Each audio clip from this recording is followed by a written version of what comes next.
Y queremos presentar, por supuesto, a nuestros panelistas, a quienes nos van a acompañar para discutir sobre el tema de pensiones. Como les decíamos, ayer comenzó el debate respecto a pensiones con un panel en el que estuvo la ministra María José Saldívar, el economista Andrés Velasco y Marco Kremerman. Hoy estamos junto a Andrea Butelman, doctora en economía, que nos acompaña hasta ahora. Andrea, bienvenida. Gracias por estar con nosotros. Muchas gracias por la invitación.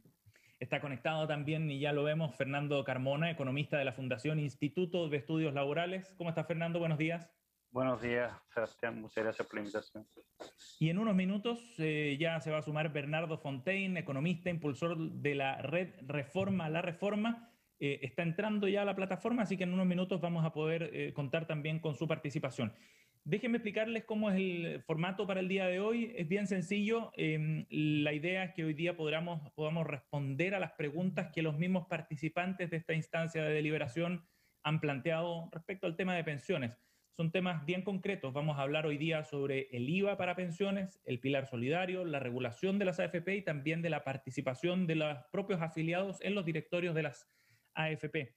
De esta forma vamos a ir conociendo lo que piensa cada uno de los participantes del panel, Andrea, Fernando y Bernardo, con respuestas que por razones de tiempo y para ser bien eficiente esto deberían durar alrededor de 2 minutos. Yo me voy a encargar de avisarles cuando ya estemos en el tiempo para que todos puedan responder cada una de las preguntas que nos van a ir enviando y que surgen, y quiero ser bien específico en eso para quienes se estén sumando también a esta transmisión, surgen precisamente de estos grupos de deliberación ciudadana. Bien, así que ese es el formato. Vamos a comenzar de inmediato para ir aprovechando el tiempo. Antes voy a saludar a Bernardo, que ya está conectado. ¿Cómo estás, Bernardo? ¿Qué tal? Hola, Sebastián, Andrea, Fernando, hola, ¿cómo están? Hola a todos.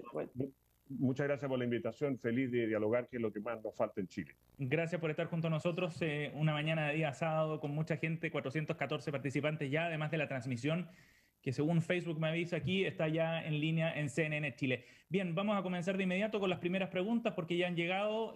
Andrea, comencemos contigo. La primera pregunta es de Paulina Rojas y dice lo siguiente: ¿cuál es el fin del aumento del IVA si este es un impuesto regresivo y condicionado por el consumo de las personas? Andrea. Bueno, en el documento hay como distintas partes donde se habla del aumento del IVA. Yo primero voy a hablar entonces del IVA que iría al ahorro individual con este mecanismo que dice el mismo documento que nos falta un poco de tecnología. O sea, si todos consumiéramos con tarjeta de crédito sería más fácil asignar el IVA del IVA de nuestro consumo, del consumo de cada uno, a la cuenta de cada uno. Suponiendo que eso se pudiera hacer, no es mala idea.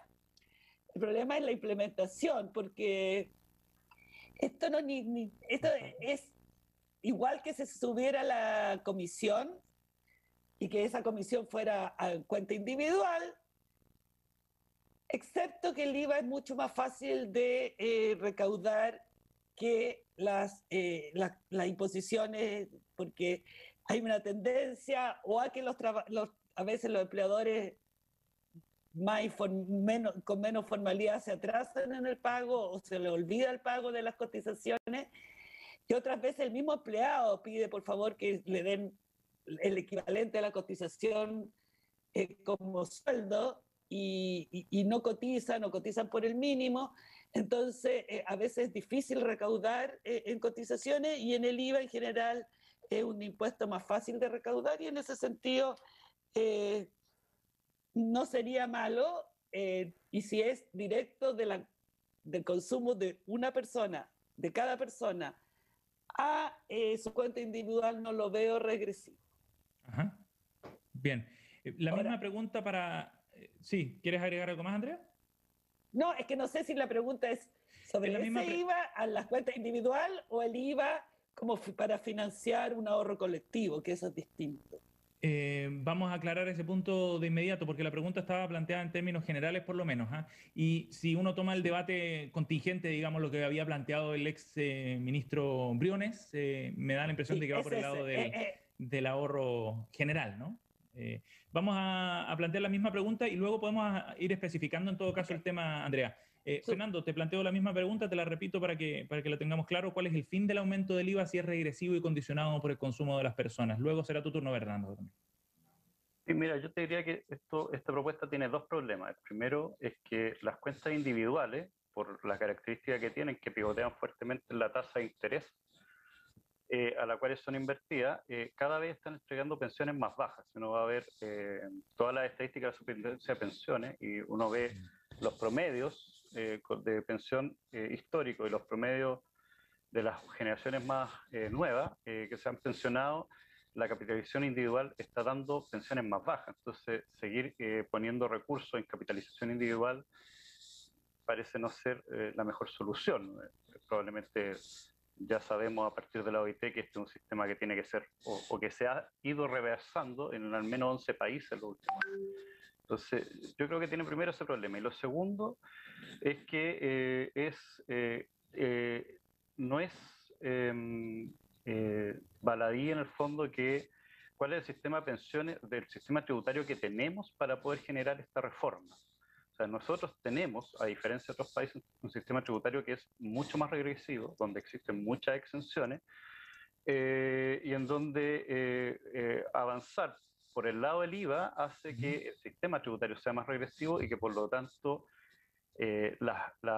los montos que vamos a ir agregando a las distintas cuentas individuales van a ser evidentemente más altos para aquellas personas con mayores recursos y más bajos para los que tienen menos, y en algunos casos no van a ingresar recursos porque son personas que no consumen en los mercados formales, o sea, los que van a la feria no usan tarjeta de crédito entonces, o de débito. En ese sentido, yo diría que es una propuesta que con el tipo de problemas que tenemos en el sistema de pensiones va a generar más regresividad y por lo tanto nos va a generar más problemas. Pero además, con las cuentas individuales que tenemos, con tasas que están hoy día como en el 3,8%, cuando las históricas son 8%, probablemente nos va a generar pensiones más bajas para las mismas trayectorias laborales. Bien. Bernardo, tus 2 minutos a partir de ahora. Bueno, yo creo que han tocado varios temas. El tema de recaudar cotizaciones, en definitiva, para subir. ¿No se escucha? Yo te escucho bien, Bernardo. Andrea, ¿lo escuchas a Bernardo o no? Bernardo, adelante. Parece que a Andrea se le cortó la comunicación. Se va a sumar de inmediato. Bernardo. Bernardo está silenciado. Bernardo, estás silenciado tú ahora. A ver. ¿Aló? Ahí sí te escuchamos. Adelante. Ya. Bueno, mira, evidentemente demasiadas pensiones son muy bajas y hay que subirlas, pero las pensiones se suben con plata, no con magia y no con prejuicio. Yo creo que lo importante entonces, ¿de dónde sacamos la plata? Y la plata viene o de cotizaciones o viene de ingresos del Estado que son impuestos. La gracia de incorporar cotizaciones con el consumo, que eso es lo que se busca con el IVA, es que consumimos todos. Por supuesto, los que más tienen, más consumen. Pero el problema que tenemos hoy día en el sistema es que hay una parte muy grande de trabajadores que son informales, del orden del 27%. Entonces, naturalmente, los trabajadores informales no tienen contrato, no son empleados con un contrato, no cotizan y por consiguiente no tienen acceso a una pensión más allá de la pensión base del pilar solidario. Pero además no solo eso, gran parte de los trabajadores trabajan formalmente como empleados en una empresa y después se retiran y pasan un periodo como informal. Entonces, lo que busca cotizar por la vía del consumo, y entonces a través de establecer cotizaciones dentro del IVA, es que todos coticemos. Y eso parece bastante justo y bastante más solidario, ¿no es cierto? Cuando uno quiere tener solidaridad para subir las pensiones, tiene dos caminos. El que Fernando estaba insinuando, que es quitarle cotizaciones a la clase media, que la clase media tenga pensiones más bajas para subir las pensiones de otros, o que las financiemos, por ejemplo, con el IVA. El IVA lo pagamos todos, los que más tienen, más pagan, y entonces es más justo porque es más solidario. Todos estamos aportando para las pensiones. El efecto de que los sectores de menores ingresos pagan más proporcionalmente, más IVA que los sectores de mayores ingresos porque no ahorran, se corrige por el hecho que si los beneficios de las pensiones van concentrados, si la plata que se recauda por esa vía de cotizaciones de consumo IVA se concentran en en los sectores de menor ingreso, evidentemente salen ganando, porque van a poner menos de lo que reciben en pensión. Pasemos a otro tema que está vinculado en todo caso, pero para ir abordando otro de las preguntas, y me gustaría mencionar quién plantea también las preguntas voy mezclando algunas. Uno de los temas, Bernardo, que se plantea, Claudia Toledo lo pregunta, es cómo se traduce la aplicación del IVA en el aumento de pensiones, que era lo que abordaba de alguna forma Andrea también. ¿Es directamente para los consumidores o es a través del Estado de un ahorro colectivo? ¿Cómo ves tú ese proceso? ¿Y a qué bienes podría agregarse el aumento del IVA? ¿Y de cuánto podría ser ese aumento? Son algunas de las preguntas que estoy fusionando en una, Bernardo. 2 minutos. Mira, de nuevo a partir de ahora. Bueno, existen las dos alternativas. Uno podría establecer cotizaciones vía el IVA, o sea, cuando uno compre cualquier producto, y tiene que ser todos los productos, a mi juicio, parte de ese IVA que se paga vaya no a la tesorería para que el Estado lo gaste, sino que vaya directamente a pensiones. Y eso que vaya directamente a pensiones puede ir de dos formas.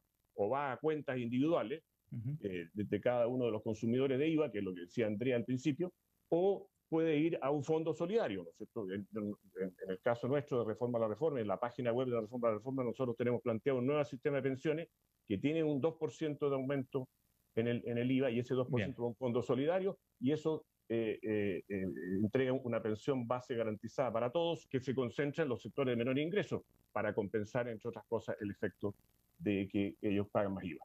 Perfecto. Andrea. Sí, bueno, sí, ahora yo quería hablar de la segunda parte. O sea, una cosa es que se use el IVA para recaudar para las cuentas individuales, y eso no me parece ni regresivo ni progresivo, sino que es ahorro de cada uno. Ahora, si lo que queremos es allegar recursos a un fondo común para que haya solidaridad en el sistema, a mí me parece que el IVA no es la solución. A mí me parece que la solución son los impuestos al ingreso, porque eso sí que me parece mucho más solidario, y porque además, o sea, porque ahí habría, el capital estaría pagando impuestos para solventarlo, y con respecto al IVA, esa es la gran diferencia. Y con respecto a la cotización, la gran diferencia es que no solo no está el capital aportando, sino que los trabajadores con mayor ingreso tampoco estarían aportando, porque hay un tope de renta para imponer, para las cotizaciones. De renta imponible. De la renta. Y además, las cotizaciones para la gente dependiente no van al ingreso imponible para impuestos. O sea, parte del aumento en cotizaciones de la gente con mayores ingresos se vería compensada por una disminución en el ingreso por impuestos. Entonces, no me parece que aumentar las cotizaciones sea una buena manera sino que los impuestos generales, y tampoco el IVA. Fernando. Sí, gracias. Bueno, primero hacerme cargo de que quiero quitarle las pensiones a la clase media. No, lo que nosotros estamos proponiendo, al contrario, es que por mecanismos de redistribución, tanto intergeneracionales como intrageneracionales, es posible mejorarles las pensiones a todos los jubilados con nuevas cotizaciones, pero haciendo un énfasis en aquellos jubilados que tienen pensiones más bajas, disminuyendo la dispersión de las cotizaciones, donde tenemos hoy día sistemas de pensiones de más de 1.800.000 mensuales y otros sistemas que tienen promedio de 232.000 pesos. Lo que sobre el aumento de impuestos, yo creo que efectivamente lo que nosotros tenemos que buscar en una reforma tributaria es mejorar la progresividad, y para eso impuestos a la renta o impuestos a las grandes riquezas me parece que son hoy día más recomendados. De hecho, son recomendados por el FMI, por la OCDE, por la OIT, por la CEPAL.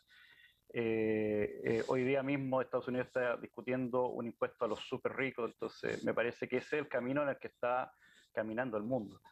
Y en ese sentido, yo tengo la impresión que cuando hablamos de solidaridad con impuestos, lo que tenemos que fortalecer es el pilar solidario, y fortalecerlo de las distintas, de una forma que es la que recomienda la OIT, es generar un piso de seguridad social donde todos los chilenos tengamos derecho a una pensión básica igual para todos.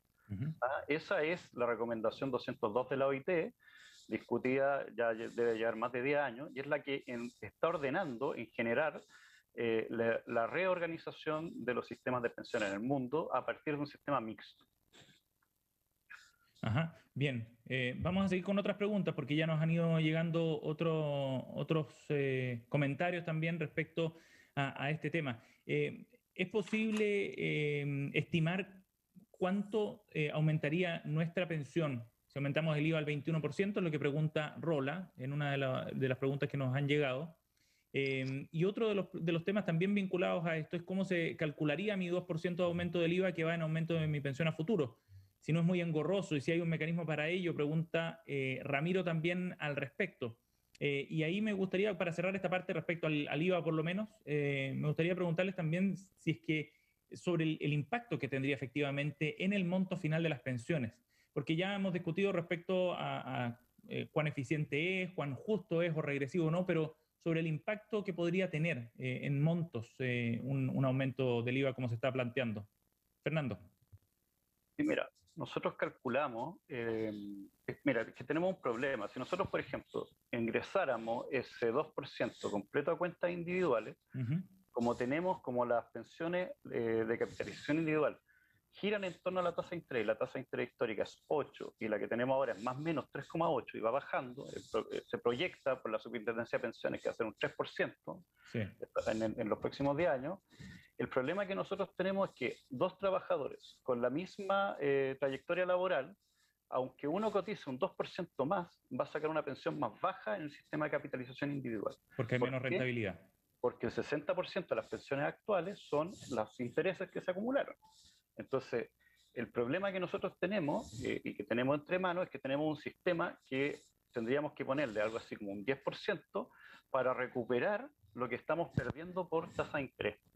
Entonces, si bien van a mejorar las pensiones, sí, van a mejorar, pero van a mejorar las de los futuros, pero partiendo de una base más baja. Y ese es el problema que tenemos cuando estamos pensando en ingresar esto a capitalización individual. Distinto es que nosotros con ese 2% hiciéramos, por ejemplo, un reparto simple o un reparto intergeneracional, o sea, que entregáramos de jóvenes a viejos, que es el reparto simple que en general no le gusta a la derecha, que entregáramos de hombres a mujeres, que usáramos ese 2% solamente para mejorarles las pensiones a las mujeres, que en este sistema, por distintas razones que podemos detallar, entrega pensiones más bajas para las mujeres. Entonces, si ese 2% lo usáramos solo para mejorar y llevar a las mujeres a las mismas pensiones que los hombres, ya tendría un mejor efecto y sería inmediato. O que lo hiciéramos intrageneracional, que es la propuesta de ahorro colectivo solidario, donde desde los altos ingresos van hacia los bajos ingresos y disminuimos la distribución de las pensiones. Bien. Bernardo. Mira, bueno, en primer lugar yo creo que obviamente, y eso tiene que ver con algunos comentarios que he visto en el chat, yo estoy totalmente de acuerdo que lo más importante sería subir las pensiones redistribuyendo gastos del Estado y no teniendo que subir los impuestos. Porque cuando subimos los impuestos, subimos los precios, bajamos los sueldos. Entonces, eso está perfectamente claro y eso es válido para el IVA, desde luego. Pero si no hubiera otra alternativa, depende cómo uno reparta ese, por ejemplo, 1 o 2% del IVA que se aumente, cuánto aumentan las pensiones. En el caso de la propuesta nuestra que tenemos en la página web de Reforma, las pensiones suben entre 20 y 70%. Y además se igualan las pensiones de los hombres con las mujeres, cosa que a mí me parece capital. O sea, me parece que lo más importante que tenemos que hacer en pensiones es igualar las pensiones de los hombres con las mujeres. Ahora, lo que plantea Fernando no coincide con la matemática, porque resulta que cuando uno vea a la página web de la Superintendencia de Valores, de AFP, perdón, ve que las pensiones del sistema de reparto son del orden de 200.000 pesos en promedio. Y las pensiones del sistema de AFP, que son bajísimas y que hay que subirlas, son 300.000 pesos. O sea que no hay plata para repartir y subir las pensiones, porque el sistema de reparto se basa en lo siguiente. Yo tengo 5 lápices, tengo un señor con 3 y uno con 2. Si yo le quito 2 lápices a uno, que es lo que consiste el sistema de reparto, quitarle cotizaciones a la clase media, que tiene mejores ingresos, este queda con 1 y este queda con 4. Este perdió y este ganó. No hay forma de subir todas las pensiones como le gustaría a Fernando. a mí también me gustaría subir todas las pensiones, pero el Bernardo, sistema de reparto no hace posible eso. sí, una pregunta sobre el dato. ¿300.000 pesos es la pensión que se entrega en el sistema de AFP? En promedio, ¿Bajo qué niveles de cotización, por ejemplo? ¿Con qué esa es una muy densidades? importante pregunta. En el caso voy a mirar la página aquí para ser exacto. Sí, sí, sí. En el mes de diciembre, la pensión promedio fue 303.000 pesos, promedio total. Promedio, ojo. Promedio total. Ahora, eso depende de los años cotizados. ¿Y la media, Bernardo? Cuando una persona que cotizó más de 35 años, o quienes cotizaron más de 35 años, tienen pensión promedio de 610.000 pesos. ¿No? Entonces resulta que... Con una cotización altísima, mucho con tiempo. una densidad, claro. O sea, ¿qué claro, significa eso? Que poca gente tiene, digamos. Pero en cualquier sistema de pensiones, incluso en el de reparto más puro, sí, quien cotiza Bernardo. más tiene más pensiones, ¿no? Sí. Voy a darle la palabra a Andrea. Fernando también levantó la mano para profundizar en este tema. Andrea. No, que lo que dice Fernando sobre las bajas de tasa de interés, desgraciadamente es así, las tasas de interés, desgraciadamente y afortunadamente, depende en qué lado esté uno, digamos, pero para el tema de pensiones, una lástima que hayan bajado las tasas de interés, pero eso no significa que haya que pensar tanto en un sistema de reparto, porque al mismo tiempo que han bajado la tasa de interés, ha bajado la tasa de natalidad también. No hay una relación entre ambas, pero se calcula que si en 2019 hay 5 personas trabajando por cada jubilado, en el 2050 va a ser 2 personas trabajando por cada jubilado. Entonces va a ser mucho más fuerte la disminución de los activos versus los no activos, y los activos teniendo que financiar a los no activos, que la baja de la tasa de interés. Entonces hay que mirar la generalidad. Y por eso es muy importante tratar de... La base de las malas pensiones, y eso yo creo que a esta altura, por mucho que se han tratado de desprestigiar a la AFP, a esta altura todos sabemos que las bajas pensiones se deben a los problemas que tenemos en el mercado laboral. A la baja densidad de cotizaciones, porque la mayoría, mucha gente tiene muchos tramos de su vida o sin trabajo, o que está en la informalidad, o que su empleador no le paga las pensiones. Entonces, tenemos que preocuparnos de las cotizaciones, tenemos que preocuparnos de que las cotizaciones se pagan, tenemos que preocuparnos de que la gente tenga una trayectoria laboral lo más densa posible, o sea, que no tenga desempleo, y eso pasa principalmente por educación. Tenemos que aumentar la edad de jubilación, y eso lo están haciendo todos los países del mundo. Sí, vamos a hablar de eso también. No podemos hacernos los locos. Y con respecto a las mujeres, yo creo que hay muchas cosas que hacer para que las mujeres tengan mejor inserción laboral. Bien, son temas que vamos a abordar en todo caso, ¿no? Están contemplados dentro de estos paneles de debate. Fernando, tú habías levantado la mano hace un rato. Brevemente, porfa, para que pasemos al siguiente tema, porque ya nos han llegado preguntas para hablar sobre la ampliación del pilar solidario. Te dejo la palabra, Fernando. Sí, yo voy a leer solamente la ficha estadística previsional de febrero del 2021, que la hace la Superintendencia de Pensiones, solamente para aclarar números. En el total, el promedio de pensión que entrega el sistema de AFP es 247.000 pesos. Lo que leyó Bernardo Fontaine era solamente renta vitalicia de compañía de seguro, que es 304.000 pesos. Pero el retiro programado, que el que se entrega por AFP, son, escuchen bien, 180.000 pesos. Esas son las pensiones. Las pensiones del sistema antiguo son 240.000 pesos. Recién cuando nosotros le agregamos el aporte previsional solidario, la pensión que tenía un total de 247.000 sube a 280.000. O sea, el aporte previsional solidario lo suben 33.000 pesos más o menos. Y en el sistema antiguo sube a 306.000 pesos. Entonces, en el sistema antiguo, el promedio de pensiones con aporte previsional solidario termina siendo de 306.000 pesos, y en el AFP o el nuevo de 280.000. Bien.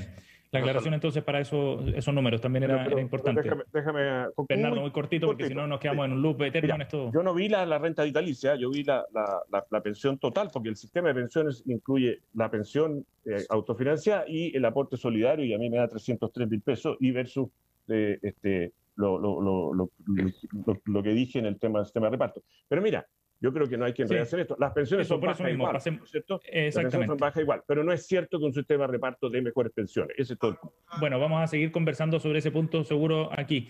Estamos junto a Fernando Carmona, a Bernardo Fontaine y Andrea Butelman en este panel de los y las 400. Y el siguiente tema, que creo que es bien interesante y vale la pena dedicarle un buen tiempo, tiene que ver con la ampliación del pilar solidario.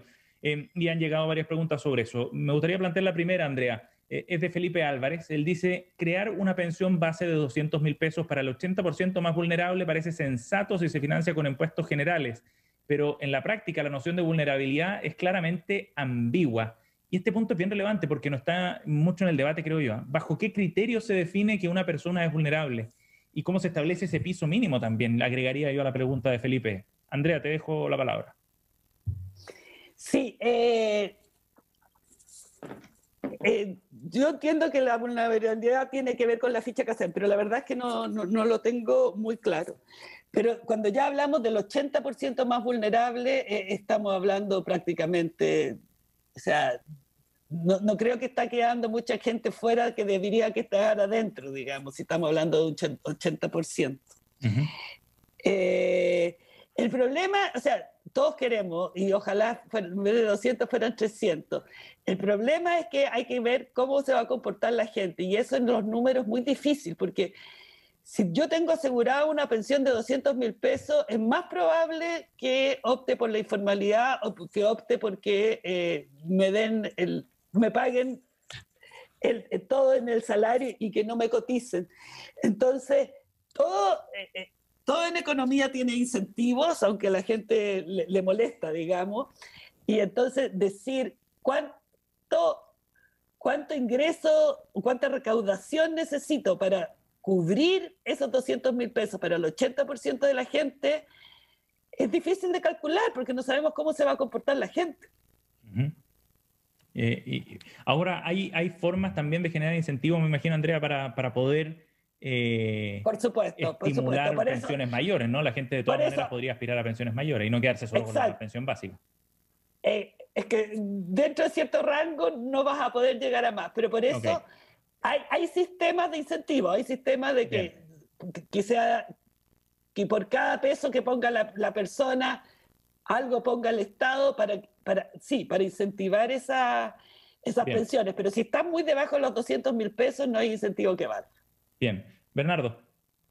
Mira, yo creo que todos estamos conscientes que las pensiones son muy bajas y hay que subirlas con más cotizaciones, hay que subirlas jubilando más tarde, hay que subirlas incentivando que las personas coticen más regularmente, más años, ¿no es cierto?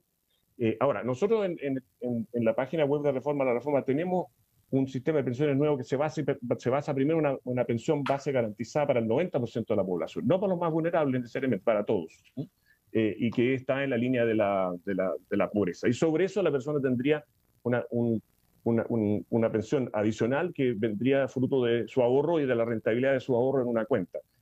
Hay que entender que lo que nosotros estamos defendiendo es un sistema de propiedad de las cuentas de ahorro previsional de los trabajadores, no la AFP o no la AFP. La AFP son unas entidades que administran, que uno puede discutir, puede cambiarlas. De hecho, nosotros tenemos bastantes críticas y bastantes cambios propuestos ahí respecto de ese tema, de cuál es la institucionalidad. Pero lo importante es que nosotros sí somos capaces de tener una pensión base garantizada de 170.000 pesos hoy día y sobre eso una pensión adicional que va a depender del ahorro de cada cual, de las cotizaciones que haga y de la rentabilidad que obtenga, porque obviamente hay que premiar el esfuerzo de tanta gente que se levanta a trabajar y a empujar a Chile cada día. ¿Fernando? Sí, gracias. Mira, los datos nos indican que el 70% de la población es vulnerable. Se entiende que alguien es vulnerable cuando al perder su ingreso o al incurrir en un gasto inesperado como una enfermedad catastrófica, cae desde sobre la línea de la pobreza abajo de la línea de la pobreza. Entonces nosotros lo que sabemos es que el 70% de los chilenos, hasta el 70% de los chilenos, está en esa condición o está está con vulnerabilidad porque si pierde sus ingresos cae bajo la línea de la pobreza o cualquier enfermedad catastrófica lo lleva también bajo eso. Fernando, ¿y dónde está trazada la línea de la pobreza para agregar el dato? Depende cómo lo tomemos. A mí me gusta pensar que más o menos las estadísticas de la casa dicen que en Chile las familias están compuestas por 3,1 personas. Si yo tomara la línea de pobreza de 3 personas, estoy más o menos en 360.000 pesos. Perfecto. Pero en los primeros 4 deciles están compuestos por familias de en promedio 4 personas. Entonces, en realidad, la línea de la pobreza que a nosotros nos sirve más para poder hacer política pública es la de 4 y ahí están 450.000 pesos. Y hay que pensar que el 50% de los chilenos, según los datos estatales, gana menos de 400.000 pesos. Entonces, tenemos un problema ahí más o menos grave. Sí. Lo otro que yo te quería plantear es que lo que plantea Bernardo son puros cambios paramétricos, que es en el fondo mantener el sistema que tenemos y hacer un cambio aumentando la edad de jubilación, aumentando las cotizaciones, aumentando la edad de jubilación de las mujeres, por ejemplo. Y la verdad es que lo que nosotros necesitamos es un cambio de sistema. Nosotros necesitamos cambiar el sistema. ¿Por qué? Porque el sistema de AFP es un sistema de seguros privados. Yo me autoaseguro. O sea, la plata que yo junté es la que después puedo repartir durante mi jubilación. Cuando nosotros estamos hablando de pensiones, necesitamos hablar de seguridad social. Y la seguridad social implica, como principio, el principio central de la seguridad social es la solidaridad. Y la solidaridad implica que podamos hacer redistribución dentro de las cotizaciones para ayudar a los que en el fondo tuvieron una trayectoria laboral peor o que tienen peores pensiones. Entonces, si nosotros queremos cambiar, o lo que nosotros necesitamos, y sobre todo pensando que estamos a puertas de un cambio constitucional, es probablemente que vamos a tener que hacer un esfuerzo por tener un sistema de seguridad social y no uno de seguros privados. Cuando eso suceda, probablemente no vamos a necesitar un sistema de FP, sino vamos a necesitar pensar en reglas de solidaridad que permitan mejorar pensiones. Acá hay otra pregunta que nos plantea José Miguel en respecto a cómo ir acrecentando el fondo solidario, ¿no? Y cómo financiarlo. Bernardo, ¿tú ves factible, pregunta José Miguel, que los impuestos específicos, por ejemplo, como el de los combustibles u otro eventualmente, puedan ir dirigidos al pilar solidario? Bueno, pero eso no es necesario. Hoy día la Constitución no lo permite y no es sano que se creen impuestos con fines específicos. Pero sí es perfectamente posible redistribuir o incrementar los impuestos para financiar el Estado y que este cubra una serie de fines. Yo creo que lo que a mí me parece fundamental, Fernando tocaba la Constitución, yo voy de candidato a constituyente, así que tengo muy presente el tema. A mí me parece que lo que es esencial, que en la Constitución quede clarito que los fondos acumulados por los trabajadores son de los trabajadores, no son de la AFP, ni de los políticos, ni pueden ser estatizados, ni expropiados, ni nacionalizados. Ya lo vimos en Argentina lo nacionalizaron y ahora las pensiones en Argentina no tienen ni siquiera reajuste. Le eliminaron hasta el reajuste porque se gastaron la plata a los políticos. Entonces, no podemos tener ese sistema estatal de reparto. Tenemos que tener propiedad de los fondos.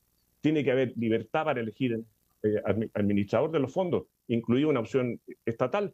Y no es aceptable lo que está proponiendo el gobierno, que haya un administrador forzoso, estatal, obligatorio para nuestros ahorros previsionales. Y por último, tiene que haber obviamente un sistema solidario. Lo hay hoy día en el pilar solidario, pero no se llama así, pero necesitamos una redefinición de ese pilar solidario en términos de una pensión base garantizada para al menos el 90% de la población. Fernando, entendiendo tus planteamientos previos, pero me gustaría de todas maneras plantearte la pregunta de José Miguel sobre estos impuestos específicos, cómo ir acrecentando el fondo solidario, de dónde financiarlo, ¿es conveniente hacerlo con un impuesto específico como el de los combustibles? Pregunta José Miguel. Yo tengo la impresión de que cuando nosotros hablamos de contribuciones, hoy día, o impuestos, debiéramos estar más por el lado de las contribuciones. ¿Por qué? Porque cuando nosotros vamos a ver los principios de seguridad social, lo que se nos plantea es que los sistemas de seguridad social tienen que ser financiados en partes iguales por empleadores y trabajadores. Nosotros, acá en Chile, tenemos un sistema que desde 1980 solo recoge cotización del trabajador en un 10%. Entonces estamos al debe, primero en el porcentaje de cotización en promedio, el promedio es de 18,5%. Nosotros debiéramos llegar a un porcentaje de cotización de más o menos 18%, pero además debiéramos llegar de manera paritaria, o sea, trabajadores y empleadores debieran cotizar lo mismo. Entonces, yo partiría por eso, por aplicar, por traer a Chile hacia una situación de modernidad, ¿no? O sea, somos el único país de Latinoamérica que no lo hace. Luego, a mí me complica el usar impuestos para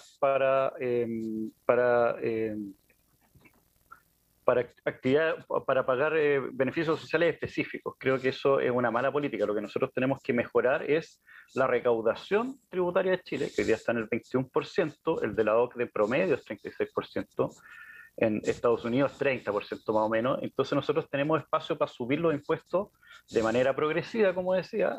Hoy día el impuesto a las grandes fortunas es algo que avanza a nivel mundial, y a partir de eso mejorar el pilar solidario. El pilar solidario hoy día tiene un 0,8% del PIB. La propuesta del gobierno, si uno suma todos los beneficios del gobierno, llega más o menos entre el 1,2 al 1,2% del PIB. Y si nosotros creáramos una pensión básica solidaria universal de al menos la línea de la pobreza, estaríamos hablando de algo así como el 1,8% del PIB. Entonces es algo que podemos hacer sin necesariamente ir a algún impuesto en específico a los combustibles o otros. No es tanta la diferencia, ¿no? Quisiera hacer una aclaración, aprovechando. Estamos esperando también que entre Andrea. Estamos junto a Andrea Butelman, junto a Fernando Carmona y Bernardo Fontaine en este panel de los y las 400. Y mientras esperamos que vuelva Andrea, que tuvo algunos problemas con su conexión, quisiera hacer una aclaración también a quienes están participando del chat. Han surgido varios comentarios que dicen que leamos sus preguntas, que leamos los mensajes que nos están enviando a través del chat. Bueno, la verdad es que la metodología de trabajo que ha sido diseñada y probada además para este ejercicio de los y las 400 tiene también ciertas reglas específicas y una de ellas es que nos mantengamos apegados a las preguntas que ustedes mismos, los participantes, sugirieron a través de este mecanismo deliberativo, el que tuvo cada uno de los grupos. Para quienes nos están mirando a través de otras plataformas, lo que busca ese mecanismo es velar por el balance de las preguntas. Todos los grupos que están participando de este proceso mandaron 2 preguntas que decidieron también democráticamente, así que esa es la razón para respetar esa metodología de trabajo por la cual yo no estoy leyendo el chat, que además está tan activo que sería un poco impracticable también porque la verdad es que hay muchísimos temas que están planteando a través del chat. Bueno, vamos a seguir adelante mientras seguimos esperando. Andrea, ahí ya la veo de nuevo. Ahí está, sí, ahí te veía. Ahí estás, Andrea. Bien, y Andrea, contigo quisiera partir el siguiente tema, porque ya nos han llegado las preguntas de otro de los puntos contemplados en este panel. Tiene que ver finalmente con regulación. Mariana González pregunta lo siguiente, y la pregunta se la dejo para Bernardo y Fernando también. ¿Es factible que las AFP vuelvan a hacerse cargo de las pérdidas o es mejor aplicar un impuesto a las ganancias? Mire, primero hay que decir que el encaje, las AFP tienen que poner de su bolsillo, digamos, el 1% del fondo, el cual se va a remunerar con la misma rentabilidad que le den a sus afiliados. Entonces, el sistema ya tiene construido un sistema para que se alineen los incentivos entre los afiliados y la AFP. Así que ahora, uno podría discutir si ese requisito es muy oneroso y reduce la competencia, y en ese sentido ya habría que ir viendo si las comisiones pueden aumentar con la rentabilidad. ¿Pero es conveniente que se hagan cargo de las pérdidas? Yo por eso estoy diciendo, sería conveniente si es que no tuvieran incentivo a impedir las pérdidas, pero ellos tienen incentivos a no tener pérdidas. Entonces, generalmente cuando tienen pérdidas es porque el mercado estaba malo y además tienen incentivo a no dispararse mucho con respecto a otras AFP. Entonces, no, yo creo que ya tiene suficiente incentivo. Ahora, si elimináramos ese encaje para que hubiera más competencia, si lo consideráramos una barrera de entrada, ahí sí habría que castigar a las ISAPRES que tienen, perdón, a las AFP que tienen pérdida y premiar a las que tengan una rentabilidad más allá del promedio, digamos. Andrea, ¿y un impuesto específico aplicado a las ganancias que tienen las AFP? ¿Te parece una buena idea? No, eso va en el sentido contrario, porque o sea, no. porque si a ti te ponen dicen, un impuesto a las utilidades, va a agregar menos por tener mejores utilidades y entre otras cosas vas a aumentar los costos. Entonces Bien. vas a tener incentivo para aumentar los sueldos, aumentar los viajes, tener oficinas más bonitas, porque si no, igual la plata se te va en impuestos. Entonces, Bien. no creo Perfecto. que sea Conveniente. conveniente. Bien, Bernardo, la misma pregunta, la voy a repetir. Lo que ha dicho Mariana es si estás de acuerdo con que se hagan cargo de las pérdidas las AFP o aplicar un impuesto a las ganancias. Mira, yo creo que las AFP efectivamente ganan mucho y efectivamente lo que falta es más competencia. La propuesta nuestra se abre y se elimina una serie de barreras que tiene la ley y las regulaciones para que existan mucho más alternativas y entonces pase como ha ocurrido con la portabilidad celular, ¿no es cierto?, que bajan los precios y mejora el servicio. Pero hay que decir lo siguiente, lo más importante también sería cambiar el sistema de comisiones. Las comisiones deben ser variables según la rentabilidad, como es en la administración de los fondos en general en el mundo, como lo hizo Perú y lo hizo México en el sistema de pensiones que tienen ellos, digamos, donde cambiaron el sistema de comisiones para que la AFP, la administradora, ganara más cuando la rentabilidad es buena y ganara menos cuando la rentabilidad es mala. Eso parece obvio, ¿no? Y yo no entiendo por qué dentro de la urgencia que hay por subir las pensiones, los partidos políticos no se han puesto de acuerdo en hacer esa modificación. Ahora, respecto a poner el impuesto a las utilidades, mira, las utilidades suenan mucho, pero tú sabes, Sebastián, en realidad, ¿cuánto fue la utilidad del año pasado por afiliado?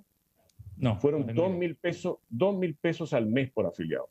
Entonces, aunque elimináramos esa utilidad, si es que pudiéramos, y sin perjuicio de que eso tendría efectos negativos, que el servicio sería más malo y la rentabilidad de los fondos sería peor, como dice Andrea, si elimináramos eso, subiríamos 2.000 pesos al mes el monto de las cuentas. Entonces, no es relevante en realidad ese tema. Aprovecho de plantear otra pregunta que está muy vinculada a esto. Ale Rayo decía, ¿por qué no se establece ese impuesto para que sean enviados a un fondo solidario? Pero imagínate, si tú llevaras la utilidad a cero, significaría que los afiliados van a recibir 2.000 pesos al mes más en su cuenta. Eso no cambia las pensiones. Eso no es. Ese debate ya lo tuvimos cuando era ministro de Hacienda Rodrigo Valdés y él dijo, mira, esto es irrelevante. Sí, bien. Fernando, la misma pregunta nuevamente sobre hacerse cargo de las pérdidas, mejor aplicar el impuesto a las ganancias y cuál es el efecto, como decía Ale Rayo en su pregunta, que podría tener si es que esto se enviara a un fondo solidario. De hecho, sobre ese mismo tema, Eren Hans, otro de los participantes, preguntaba a dónde iría ese impuesto para las AFP. Mira, lo primero que nosotros debiéramos hacer es que las AFP ganaran por administrar los fondos de pensiones. Hoy día la AFP, con su comisión por flujo, que es decir, cobran por cada vez que un trabajador afiliado cotiza, están ganando solamente porque existan trabajadores.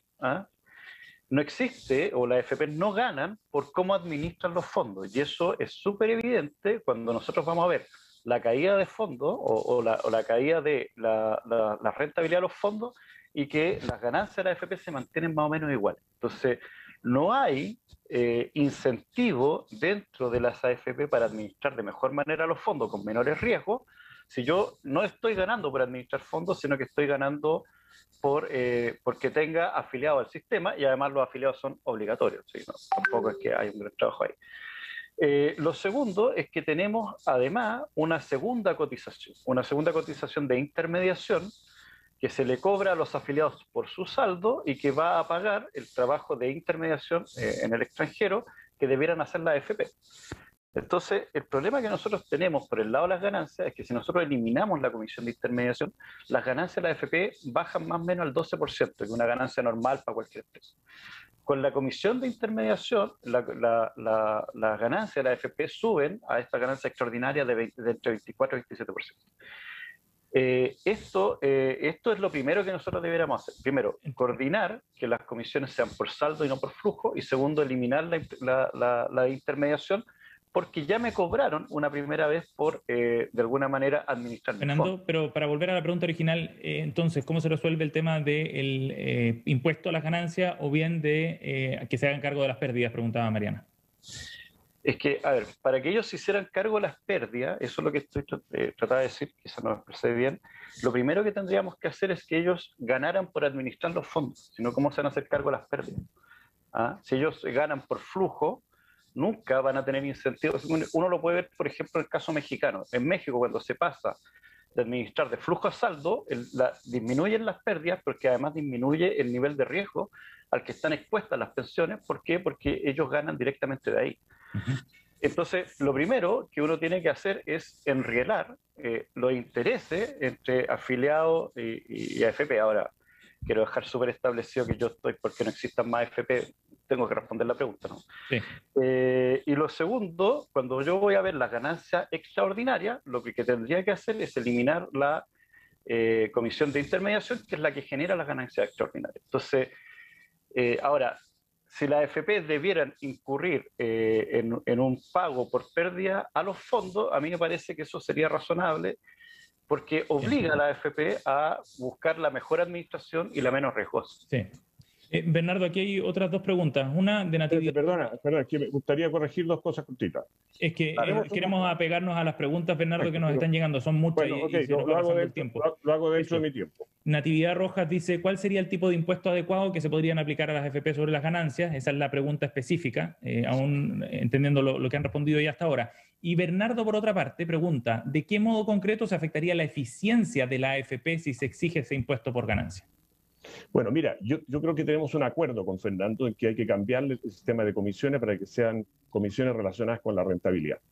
Pero lo que no es correcto, o sea, yo creo que es muy importante analizar los problemas sin prejuicio, analizarlos sobre base de la realidad. Las comisiones de intermediación a las que se refiere Fernando son reguladas por la superintendencia y no van a la AFP. Y están metidos dentro de la rentabilidad. Por tanto, ahí no hay tema, ¿no? Ahora, y enseguida creo que también es importante hablar con las cifras correctas. La carga tributaria, el total de la producción que se destina a impuestos en Chile es el 21%, efectivamente, como decía Fernando. En la OCDE, en promedio, es como 2 o 3 puntos más. No es 36%, porque cuando uno compara con 36%, está sumando las cotizaciones previsionales, de salud, una serie de cosas que no van al Estado en Chile, por tanto no están sumadas las 21. Entonces, primero pongámonos sobre cifras reales y comparemos peras con peras y manzana con manzana y no cosas que son distintas. Ahora, respecto de la pregunta, yo creo que en realidad cualquier impuesto que pongamos a un sector específico se va a ir a precio. Al final no lo van a cobrar en mayores comisiones o en peor servicio. Okay. Es lo mismo que ocurre con el IVA. O sea, por ejemplo, ¿quién paga el IVA? El que le hace el cheque al Estado es el panadero, pero en realidad somos los consumidores los que pagamos el IVA. Cuando uno pone cotizaciones con cargo al empleador, el empleador va a hacer el cheque de las cotizaciones, pero somos nosotros los trabajadores, los cotizantes, los que vamos a terminar pagando esto con menores sueldos. Entonces, no creo que tiene mucho sentido esto de decir, oye, si le ponemos un poco de impuesto a la utilidad de la AFP van a dar más peor servicio o van a subir las comisiones y nosotros vamos a terminar pagando. Bien. Cuando si dan mal servicio, para terminar de contestar lo último, si dan mal servicio, es justamente el problema de eficiencia al que hacía mención uno de los que preguntaba. En el fondo, Andrea, vamos por lana y salimos trasquilados. Andrea, te repito las dos preguntas para ceñirnos bien a lo que plantearon. Natividad decía cuál era el tipo de impuesto adecuado que se debería aplicar y por otra parte Bernardo planteaba si es que esto podría afectar la eficiencia de la AFP con este eventual impuesto a la ganancia extraordinaria. Bueno, eso yo ya lo de segundo ya lo contesté. Cuando hay impuestos a las utilidades hay incentivos. Hay menos incentivos para ahorrar costos o hay más incentivos para inflar costos, digamos, y eso es así. O sea, si te van a castigar por tener utilidades, va a hacer menos esfuerzo por tenerlas, digamos. El impuesto adecuado. Bueno, primero que nada, yo creo que las utilidades, una cosa son las utilidades y otra son las utilidades del negocio, porque están las utilidades del negocio y están las utilidades del encaje. Yo vuelvo a decir, hay un encaje.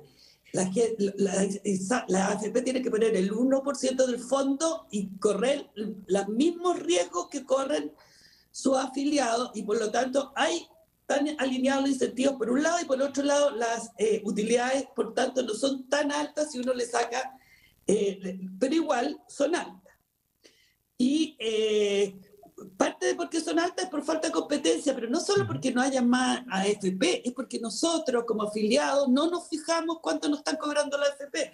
La AFP suben las comisiones, bajan las comisiones y siguen teniendo los mismos números afiliados porque la gente no se cambia. Bueno, precisamente eso, Jacqueline Ibáñez, para vincularlo, Andrea, Jacqueline preguntaba cómo regular ese monto que cobran las AFP. Bueno, se ha regulado en Chile haciendo licitaciones de los nuevos afiliados, y algo se ha logrado. O sea, los nuevos afiliados han entrado a ISAPRE más barato. Con respecto a las comisiones que se pagan a otros fondos, son parte del negocio. O sea, tal como nosotros somos muy chicos o tenemos muy poca plata para manejar nuestra plata solo, porque necesitaríamos dedicarnos todo el día y por eso se lo encargamos a la AFP. La AFP en el mundo financiero global también son chicos y contratan a otros para que le hagan las inversiones. El proyecto que presentó el gobierno pasado exigía mayor transparencia en las comisiones pagadas y una demostración de que gracias a esas comisiones se habían logrado inversiones más rentables que si se hubieran hecho inversiones alternativas. Okay. Bien. Y eso es una manera de controlar el tema de las comisiones que hablaba Fernando, que están ante el Congreso en alguna ley y que se puede retomar. Bueno, ese punto es relevante también, ya lo han abordado, pero quiero de todas maneras plantear la pregunta para cerrar con esta parte sobre los temas de administración de las AFP. Hay tres preguntas que apuntan a esto. Luis pregunta por qué los cotizantes tienen que pagar servicios que solicitan a otras empresas. Antonia complementa eso diciendo ¿qué abarcan las comisiones por intermediación? Esa es su pregunta. Y por último, ¿qué hace falta? Pregunta Gonzalo Bustillos. ¿Qué hace falta para que las AFP no sean con fines de lucro y tengan la transparencia necesaria? Creo que son temas que están más o menos vinculados. Andrea, ¿te gustaría partir dando algunas luces sobre eso? Prefiero que parta Bernardo porque entiende mucho más del sistema financiero que yo. Perfecto, Bernardo. Mira, a ver, en primer lugar, sí, yo creo que la AFP ha cometido muchos errores. Y entre los errores que han cometido es falta de transparencia y falta de enseñarnos, educarnos, informarnos de cómo funciona el sistema y cómo es importante cotizar regularmente y cómo se administra. Pero lo que han hecho bien es aumentar nuestros ahorros. Viste que de cada 100 pesos que hay en cada una de nuestras cuentas, en promedio, para el sistema, 30 vienen de cotizaciones y 70 vienen de ganancias. O sea, la gestión de inversión de nuestros ahorros ha producido 70%, 70 de cada 100 pesos que tiene el sistema acumulado. ¿Y esa rentabilidad cómo se obtiene? Lo han obtenido invirtiendo en distintos países y en distintos negocios que han sido buenos. Algunos de esas inversiones requieren de un experto que supera la capacidad de la AFP. Si vamos a invertir en Asia, en China, si vamos a invertir en tecnología, en una empresa de biotecnología, si vamos a invertir en negocios sofisticados y complicados, yo como afiliado prefiero que la AFP subcontrate, ¿no es cierto?, un especialista sentado en China y no que un señor sentado en el Paseo Humada me administre sin tener idea de cómo funcionan los mercados y las empresas allá.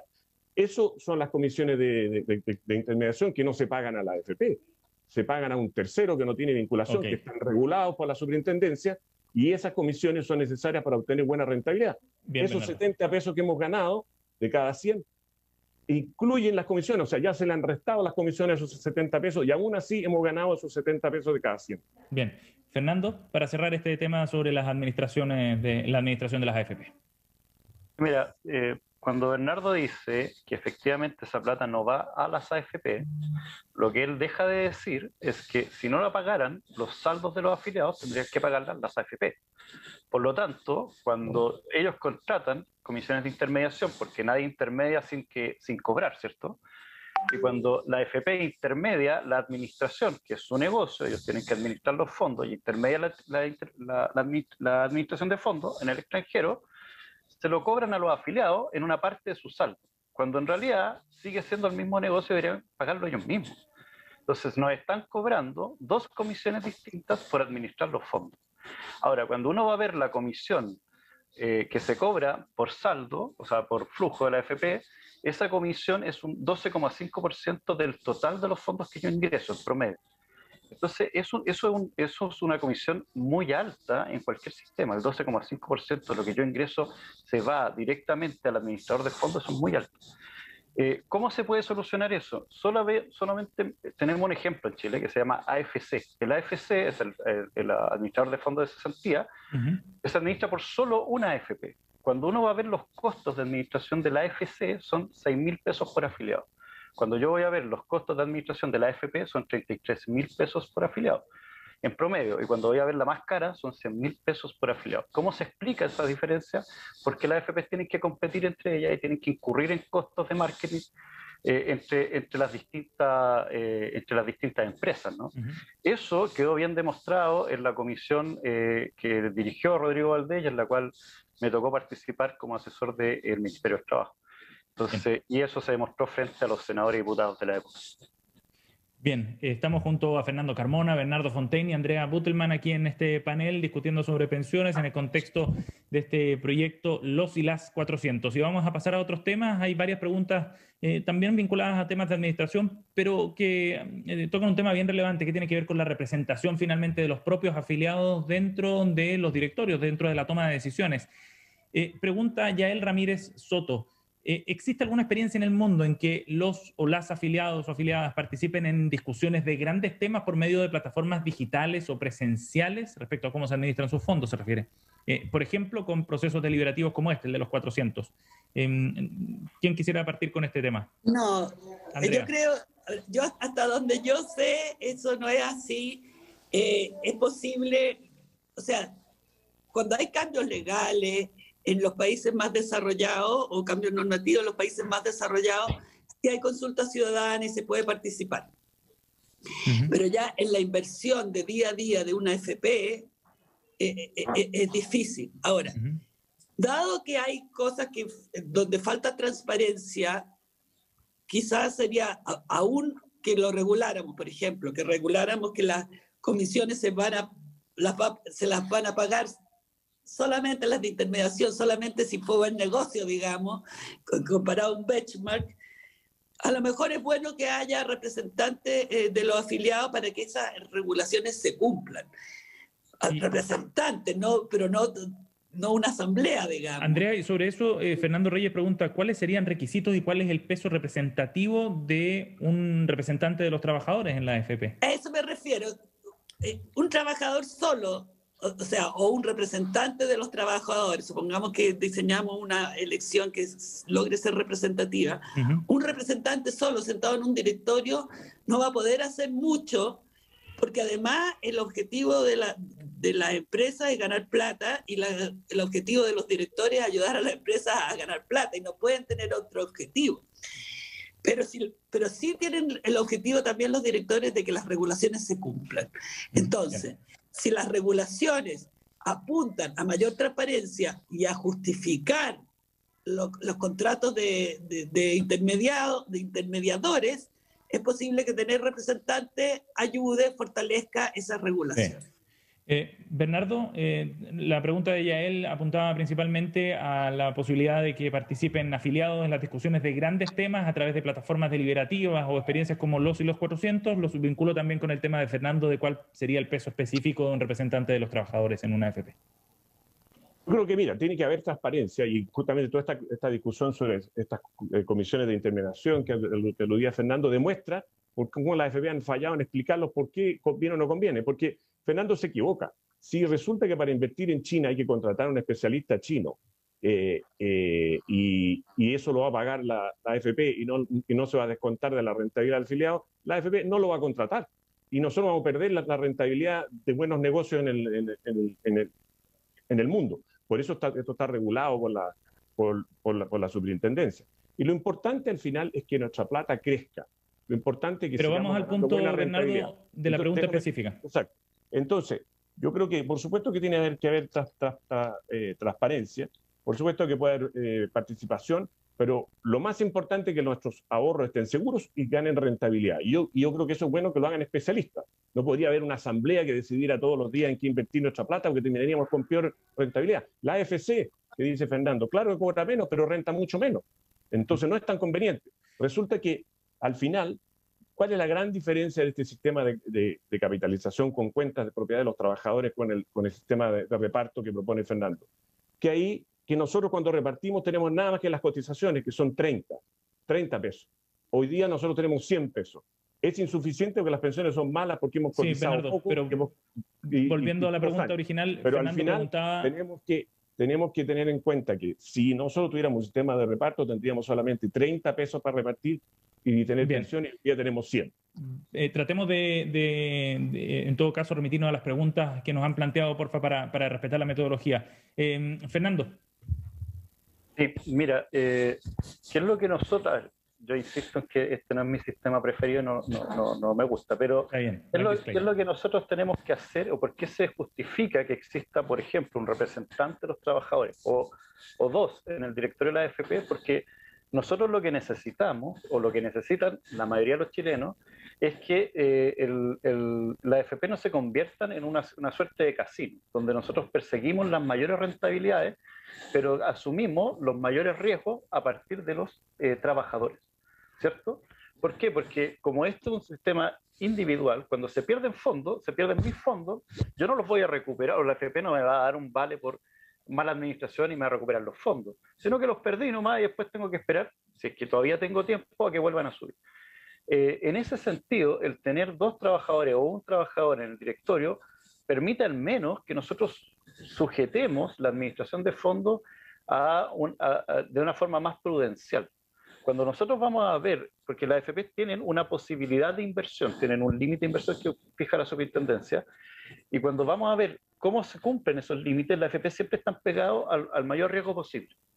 Entonces, desde el punto de vista de los trabajadores que necesitan que sus fondos estén al menor riesgo posible, para no perderlo y para poder asegurar la mejor pensión, entonces es que se justifica en este sistema la presencia de los trabajadores. Ahora, en un sistema distinto que fuera estatal también se justificaría, porque efectivamente tiene que haber algún tipo de supervisión sobre cómo se administran los fondos. Sí, y eso tiene que ver también a dónde van dirigidos los fondos, me imagino, ¿no? No solo con garantizar transparencia y rentabilidad, sino a ver en qué sectores se está invirtiendo, etcétera.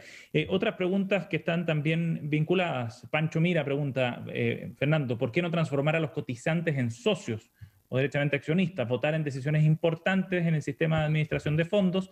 ¿Y por qué no crear la figura del defensor del cotizante? Es la pregunta también complementaria de Ignacio Díaz. Que como insisto, a mí me parece que eso o sea, cuando estamos hablando de un sistema de seguridad social, incluirle como todas estas reglas de mercado, como que esto fuera una empresa, me parece que es contraproducente, porque estamos asumiendo la lógica no de que necesitamos llegar en algún momento a jubilarnos con una pensión asegurada, en el caso promedio del mundo un 70 o 65% de tasa de reemplazo, en el caso chileno un 47% más o menos, y eso con aporte previsional solidario. Entonces, me parece que seguir ahondando en las lógicas de esto como empresa privada es pernicioso, porque cuando nosotros vamos a ver cuál es el problema del sistema de seguridad social o de pensiones, es que no existe el principio de solidaridad. Si nosotros seguimos insistiendo con que estos son cuentas individuales, que cada uno es socio, qué sé yo, estamos yéndonos por el otro camino. No estamos armando seguridad social, estamos armando seguridad privada. Bien. Andrea, ¿te parece crear una figura del defensor de cotizantes? Lo que preguntaba Ignacio, y Pancho Mira preguntaba sobre la posibilidad de transformar a los cotizantes en socios o accionistas directamente de las empresas y votar en decisiones importantes. Yo creo que el defensor del cotizante es la super de AFP. Ellos son los que velan porque nuestros fondos estén ahí, etcétera. Es que Ignacio lo planteaba para que estuviera ese defensor, esa persona específicamente en el directorio.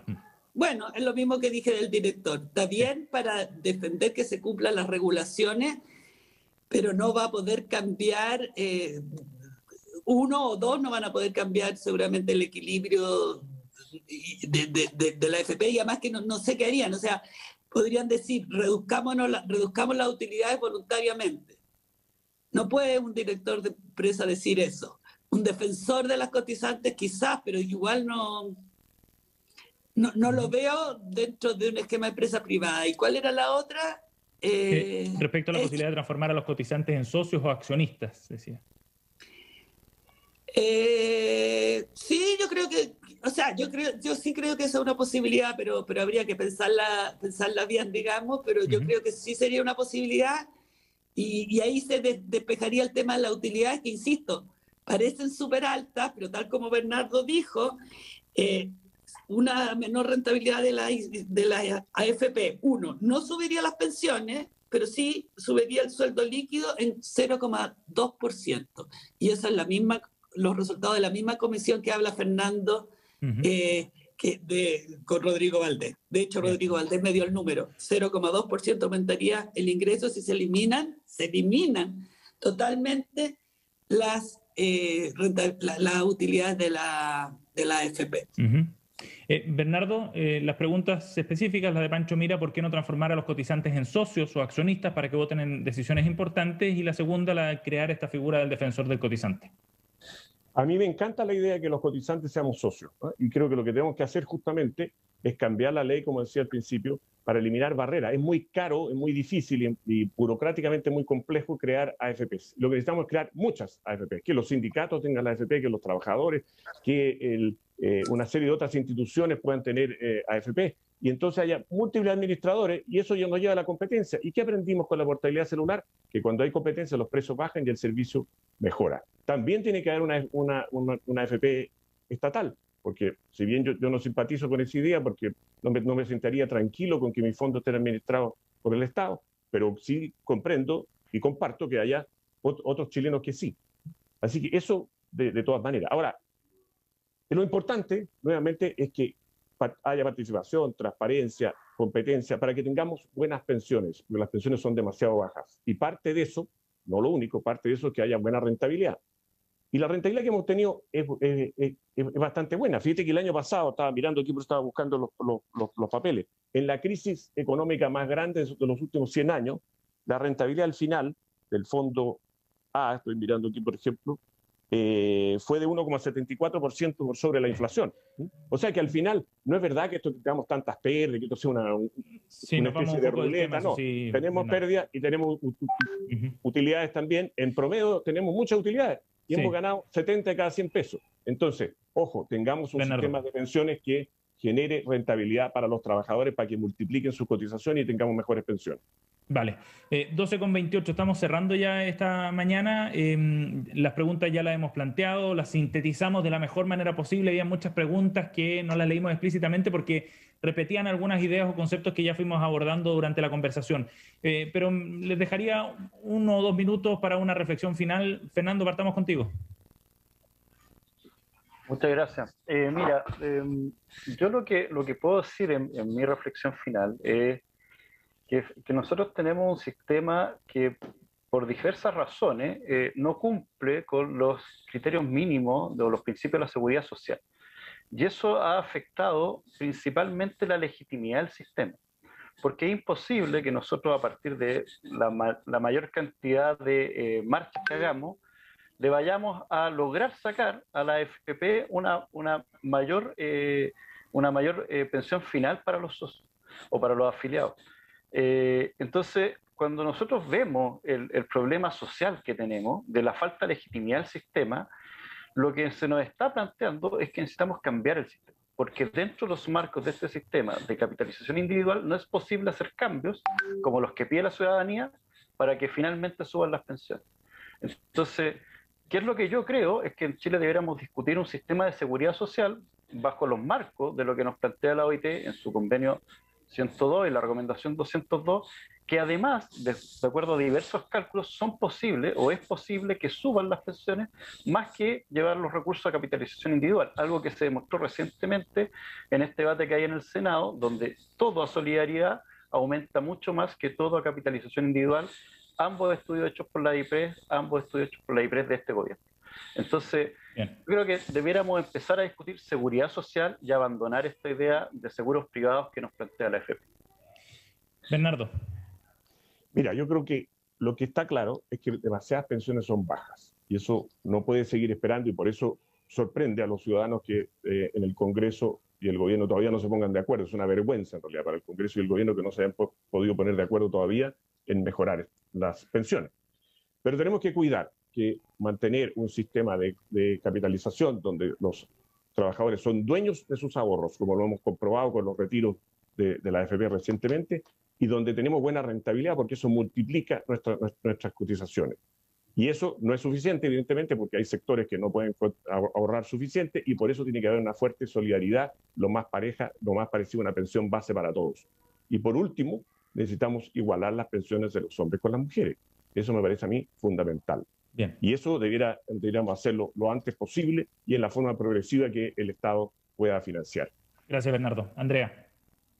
Sí, yo voy a ser un poco más pesada. Yo encuentro que esto de la legitimidad de la AFP es como circular. Alguien se dedicó a deslegitimarla y a contar mentiras sobre la AFP y ahora están deslegitimadas, entonces tenemos que cambiarla porque están deslegitimadas en base a mentiras. Que las pensiones son bajas y eso no es culpa de la AFP, sino que es culpa del mercado laboral que tenemos.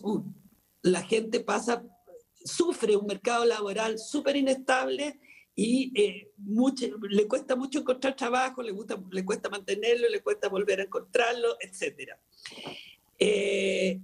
El sistema de capitalización individual, claro, puede que en algún momento necesite ayuda solidaria, pero si estamos hablando de solidaridad, para mí la solidaridad es entre todos los ciudadanos de un país y no solamente entre los trabajadores. Entonces, cuando hablamos de seguridad social, ¿significa aumentar las cotizaciones o significa aumentar los impuestos? Hay discusión. Para la mayoría de la gente, la seguridad social es entre los trabajadores. Para mí, entre todos los ciudadanos de un país. Y los más ricos también se tienen que poner. Bien, Andrea Butelman, Bernardo Fontaine y Fernando Carmona nos han acompañado en este panel. Vuelvo a reiterarles el mensaje a quienes han participado en esta mañana. Muchas preguntas no se podían plantear explícitamente, repetían algunas ideas de otras. Tratamos de fusionarlas de la mejor manera posible, de sintetizarlo. El objetivo era que Andrea, Bernardo y Fernando nos pudieran dar sus puntos de vista y responder específicamente a cada una de ellas, pero a la mayor cantidad de preguntas también y abordar la mayor cantidad de temas. Recordemos que vienen más paneles. Hoy día en la tarde seguimos hablando de pensiones en este trabajo de los y las 400. Nuevamente a los tres, muchas gracias por estar junto a nosotros y a todos quienes se sumaron a esta transmisión de los y las 400. Que tengan una buena tarde. Muchas gracias. Chao. Muchas gracias, Andrés. Adiós.